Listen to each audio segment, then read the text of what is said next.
นี่คือบริเวณมันร่มวันของเราโดยแต่ในวันนี้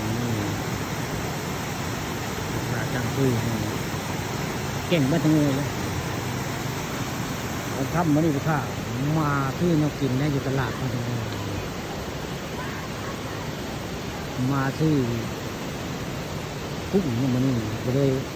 ให้เมียไปซื้อค่ะแล้วมาพอมาจาอยู่นี่แหละมองมันพุ่งมาตั้งเลยตอนเล่นใกล้ค่ำนะแต่เป็นกับสิทุกก็แล้วลินมีคนลิ้นน้ำได้เลยมีคนลิ้นน้ำมาชอบคนนะลิ้นน้ำในหมอกพันร่มพันเยอะก็เป็นน้ำมันนี่ก็เวลาไปได้มีทั้งรถมีทั้งรุ่นได้น้ำรถก็มีรุ่นก็มีได้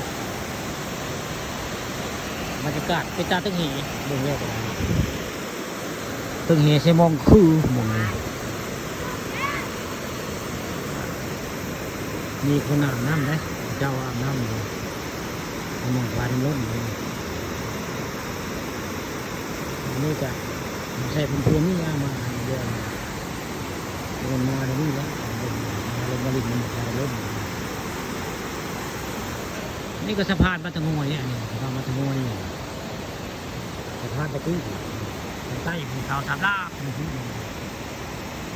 สะพานนี่หลายปีก็ได้สะพานมาตะงอยไม่น้อยปีนะไม่ต่ำกว่า40 ปีหรือ50 ปีแล้วสะพานนั่นนี่สะพานมาตะงอยนานแล้วนะ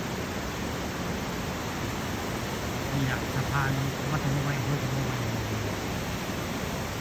ผมไม่ได้เสาเดียวผมมีลายเสาแต่สำหรับเสาตรงใต้อยู่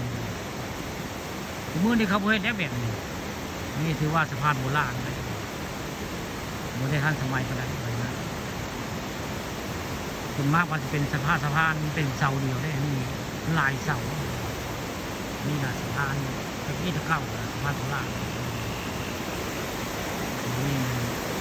ตะพุงวัตะงอยเมื่อตะงอยก็ทำวันนี้อยู่ที่ข้าปลาคำพาชมเนาะ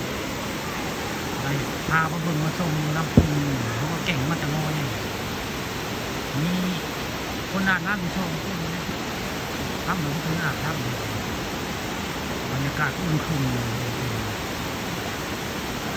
เป็นตาดินน้ำจะได้กันเป็นแนวมายามสงกรานต์ก็คือบรรยากาศมานั่งอยู่ใต้น้ำคักน้ำตัวขึ้นคำนี้ข้าวพาไปน้ำตกน้ำตูนว่านตรงนี้